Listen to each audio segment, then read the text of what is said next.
पिछले 2 चुनाव का इतिहास हम देखें तो निर्दलीय कहीं दिखता नहीं था, उनकी जमानत जब्त हो रही थी। इस बार ऐसी क्या परिस्थिति बनी है कि कुछ सीटों पर लोग निर्दलीय पर भी भरोसा जता रहे हैं? जैसे काराकाट में अभी इंद्रभूषण जी कह रहे थे पवन सिंह काफी ताकतवर दिख रहे हैं, महाराजगंज से रणधीर सिंह मैदान में उतरते हैं तो लड़ाई दिलचस्प हो सकती है। अगर आप हिना साहब की बात करें तो हिना साहब एनडीए की तरफ जाने की और इशारा भी कर रही हैं और उनके पीछे भगवाधारी दिखाई पड़ रहे हैं। ऐसे में सवाल उठता, और पप्पू यादव पूर्णिया चुनाव लड़ चुके हैं, जहानाबाद में अरुण कुमार क्या करेंगे ये आप बेहतर बता सकते हैं। क्या वो 40-50 या उससे ज्यादा वोट काटेंगे, उससे नुकसान जेडीयू को होगा, या वो लड़ाई में हो सकते हैं, त्रिकोणीय मुकाबला बना सकते हैं? परिस्थिति किस ओर जाता हुआ दिखाई पड़ रहा है? संजय जी के देखिए, सबसे पहले हम हिना साहब से बात को शुरू करेंगे। हिना साहब ने जो स्ट्रेटजी अपनाई है, अब वो नवरात्र में कुमारी कन्याओं को भोजन कराती हैं। वो जाती हैं दरौंदा विधानसभा क्षेत्र में और वहां विनय सिंह के यहाँ जो भगवाधारी लोग हैं वो उनका स्वागत करते हैं। आपने देखा कि किस तरह से अभी भी जब वो कुछ बोल रही थी तो पीछे से भगवा रंग के कपड़े में कई नौजवान दिख रहे थे। जब उनसे पूछा गया तो उन्होंने कहा कि ये सारे रंग हमारे हैं, भगवा रंग को आप अलग करके मत देखिए, ये भगवा रंग भी हमारा है। दूसरी बात, कल जब वो नॉमिनेशन करने गई है तो वो गजराज की पूजा करके गई है। ये गजराज कौन है? ये गणेश है, और गणेश की पूजा कहाँ होती है सबको पता है। तो एक जो हिंदू मुसलमान का जो भेदभाव था, इसको मिटा करके वो मैदान में उतरी है। और जिस तरह से सधे हुए अंदाज में वो बोल रही हैं कि सिवान की जनता तय करेगी। जब सवाल पूछा गया कि आप क्या एनडीए की तरफ जाएंगे, तो बड़े ही सधे हुए अंदाज में कहती है सिवान की जनता जो चाहेगी वो करेगी। भाई, वो हिना साहब, जो हिना साहब किस तरह से लड़ते रही थी एनडीए के खिलाफ अपने पति के जीवन काल में और अपने पति के जीवन काल के बाद, लेकिन जो एक बयान उनका आज आया है वो बयान बड़ा इंपॉर्टेंट है। उन्होंने कहा कि जब राजद आरजेडी जब मेरा नहीं हुआ तो और किसी का होगा, क्या होगा?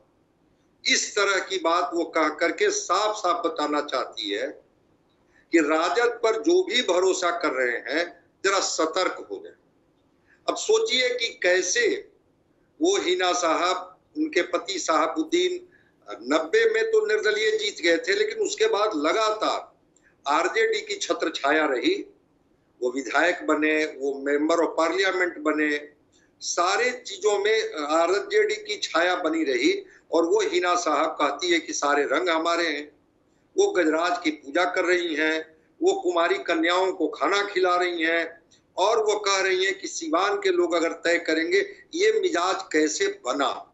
ये अपने आप में लोकतंत्र का एक दिलचस्प पहलू। अपने जहानाबाद की बात की थी, मैं थोड़ी चर्चा कर दूं।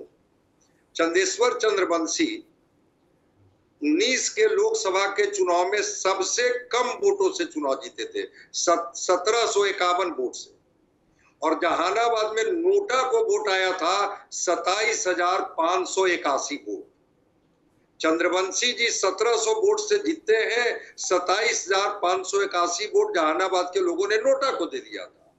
अब कल्पना कीजिए कि क्या स्थिति है। मान लिया कि निर्दलीय खेल नहीं बिगाड़ेंगे, अरुण कुमार जी को ये हाथी पर सवार हो गए हैं, किनारे कर दिया जाएगा।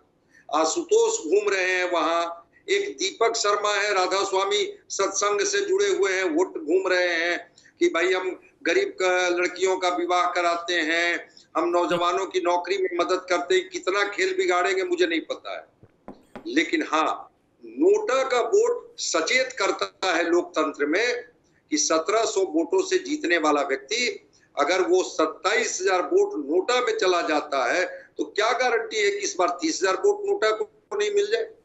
ये लोगों के अंदर का जो है एक विरोध का स्वर है। ठीक है, उनको अरुण कुमार पसंद नहीं है, उनको सुरेंद्र यादव पसंद नहीं है, लेकिन चंद्रवंशी जी भी पसंद होते तो 28,000 वोट नोटा को नहीं मिलता। मैं बता रहा हूं शिवहर का, AIMIM ने शिवहर में भी सीताराम सिंह MP हुआ करते थे, उनके बेटे को उम्मीदवार बना दिया है राणा रंजीत सिंह को। और जो किशनगंज की लड़ाई है, चूंकि इंद्रभूषण जी ने 2-3 जगह की बात की है, किशनगंज में टक्कर AIMIM और इनके बीच में हो गई है, JDU के बीच में हो गई है। AIMIM जो तीसरे जगह पर थी, इस बार वो लड़ाई में आ गई है। गुलाब यादव एक मजबूत और दावेदार कैंडिडेट है, जो गुलाब यादव वहां खेल बिगाड़ सकते हैं, क्योंकि जो संपन्नता है वो समाजवादियों का गढ़ रहा है झंझारपुर, और वहां पर OBC वर्सेस EBC की बात है, उसमें गुलाब यादव एक मजबूत और महत्वपूर्ण कैंडिडेट है।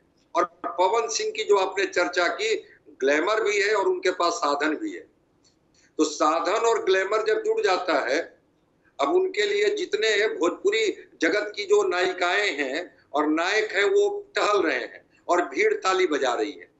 चुनाव में वो किसको जिता देंगे, किसको हरा देंगे, खुद जीत जाएंगे, मुझे नहीं पता है कि फिर वो जिस तरह से हेलीकॉप्टर से वो चुनाव में लॉन्च किए हैं, वो चुनाव के बाद भी वो कहीं दिखेंगे या वही हेलीकॉप्टर फिर उनको मुंबई पहुंचा देगा कि चलिए अब भोजपुरी जगत को, भोजपुरी सिनेमा को और भी मजबूत बनाइए, ये मुझे नहीं पता है, लेकिन खेल तो बिगाड़ देंगे वो।